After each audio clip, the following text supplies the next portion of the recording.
I think that Ivanka Trump, for example, in that clip that you just showed, she's a wonderful asset to the Trump campaign. But we're going to see this week in Philadelphia who the Democrats are going to roll out to.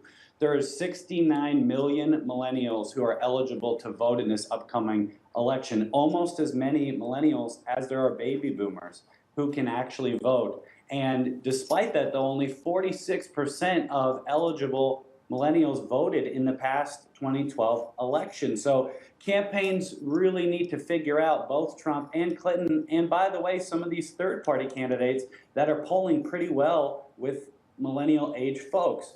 I worked for Senator Rand Paul, who ran in the Republican primary, and a lot of millennials supported Senator Paul because of his view on privacy, on legalizing medical marijuana. Issues like that are what are really speaking to millennials. Yeah, and Vincent, Bernie Sanders seemed to know how to tap into this generation, not just from his message, but also getting this ground roots movement going. I mean, he proudly says that he got millions of Americans, many of them millennials, to register to vote for the primaries for the very first time. I mean, he excited this demographic, and millennials don't necessarily chip in $10,000 or will put in $30,000 at a plate for a dinner.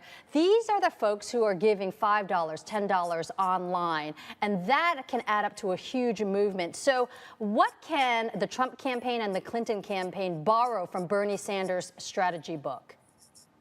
Well, look, there's no doubt that Bernie Sanders was the candidate on the left for the millennial generation. His campaign spent unprecedented amounts of money, even amongst Democrats, more than the Obama campaign, I believe, on their digital operation. And as you just mentioned, he raised a lot of money back in $10 increments, selling items on his Bernie Sanders store, getting people to put supportive Bernie yard signs in their college dorm rooms. He did a wonderful job of that. But if you look at what Secretary Clinton's doing from her campaign, she's doing some pretty cool things to reach out to millennials too. She's got a wonderful Snapchat account, for example. I think it's the best social media account of any candidate running for president. And it's clever, it's witty, and it's all short 10-second snaps. Did you know that the average millennial spends 30 minutes a day on Snapchat? Well, Secretary Clinton's campaign gets that.